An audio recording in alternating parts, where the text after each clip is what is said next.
Hey, I know last scrimmage, it sounded like you guys didn't do a whole lot of full speed return game type stuff. Did you guys do any of that this time, or is that something that's more preseason camp related? That's a little bit more fall camp when we get into the full speed return stuff. Today, what we did, we had some live punt scenarios. So I think we got 12 total punts in that were full speed reps, 2 of which were full cover, one in each segment. And then we did 2 sky punt scenarios where, we were looking at down the ball inside the 10-yard line. Those were also full speed, full cover.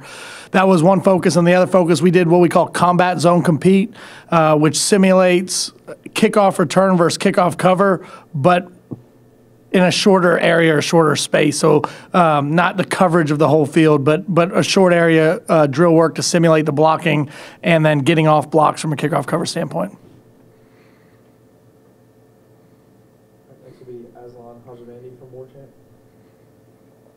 John, Quayshawn's a guy that you got some really explosive plays out of last season. I think back-to-back series against Notre Dame, Clemson, he comes in and has a good play for you. You really haven't kind of heard his name from you or Coach Fuller. Coach Fuller talked about consistency.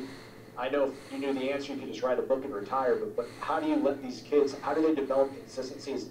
Is it just drilling it? Is it a mental thing? Do they want it? I mean, how's Quayshawn's sort of individual journey coming along?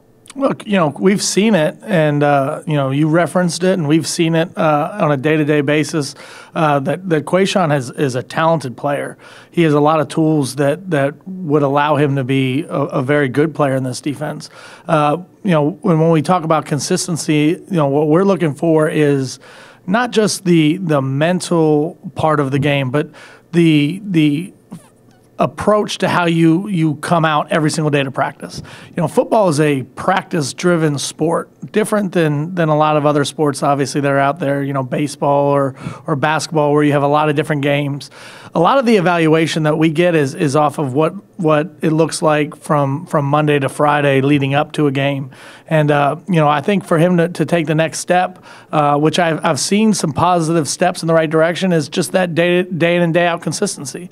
And, and it's hard to keep a mental edge every day. That's why so few guys can do it. But the ones that are great find a way to do it, and that's what we're looking for. We'll go back to Ira. With Derek, I mean, we talked to him the other day, obviously expressed a lot of confidence in his ability. He played a good bit last year, and he did contribute. He had some success, but how different is he now, from just those last 6 months or so?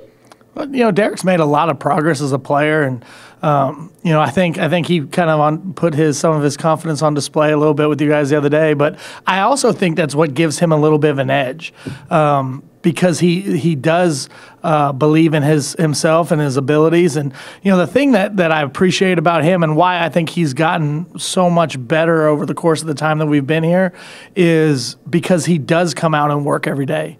Derek's a worker. And, he takes a lot of pride in how he performs. Whether we're in drill work or we're in a team period, his energy, his passion to play is always, at a high level. And, I think that's why he's been able to make the most of his time here to this point, is because he works so hard. And I think that's why he is confident, because he trusts the work that he's putting in.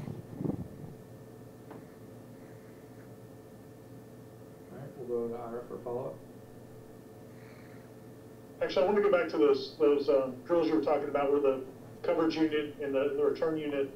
I think we see you guys do some things like that during practice, and it's from a layman's perspective, it's hard sometimes to know exactly what you guys are looking for. We can tell who gets complimented after the rep.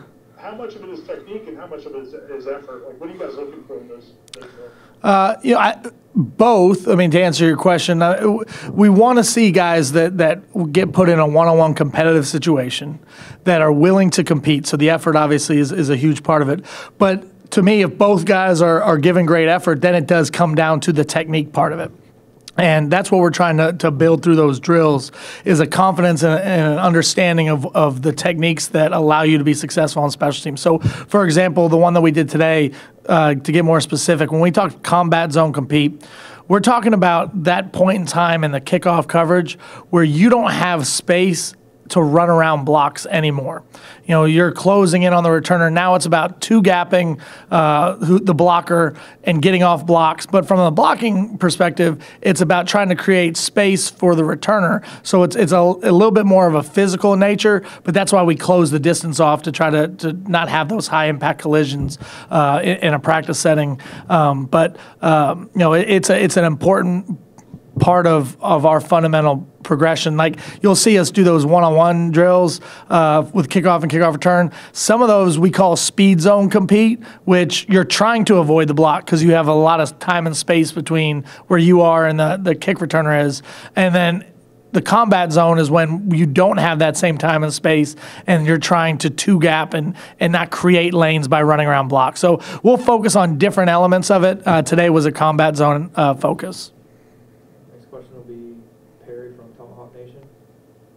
Coach, you touched on the fact that, like, this isn't full special teams, it's just spring.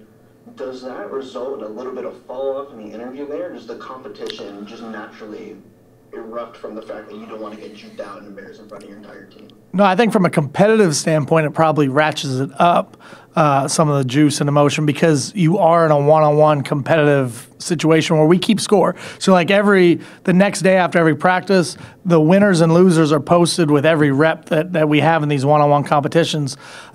So there is no place to hide. You know, sometimes in a team rep, you can hide and not get exposed, you know, whether you did your job or didn't do your job. Maybe only the coach would ever see that. But when you're put in that one-on-one competitive situation, there's really all that your teammates are watching.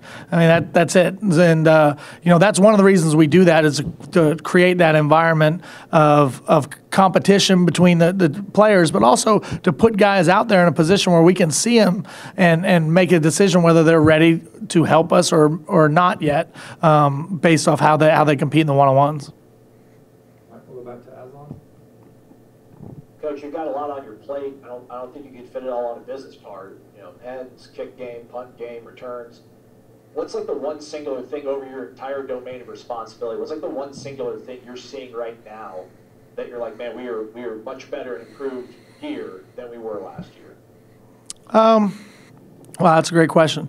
You know, I really have liked our approach and how we're going after our daily work in our special teams phases. And the thing that I like to see is whatever the point of emphasis is for that day, whether it's a correction or something that we try to highlight as a specific thing that we want to see get accomplished that day, you see a response from the players. And to me, that means there's a high level of buy-in in terms of belief in what we're trying to do. And to me, that's what I've enjoyed the most is just to see a daily improvement and the fundamental work that relates to our special teams. All right, next will be Ira.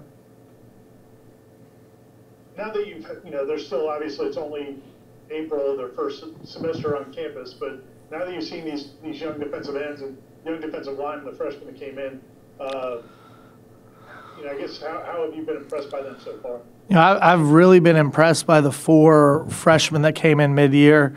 You know, sometimes it's easy out there on the practice field or in the meeting room to treat them all kind of the same because that's how we approach the work.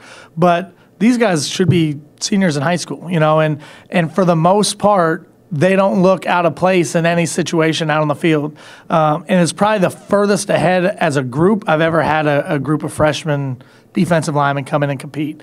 You know, so I have a high level of respect for the way they're working.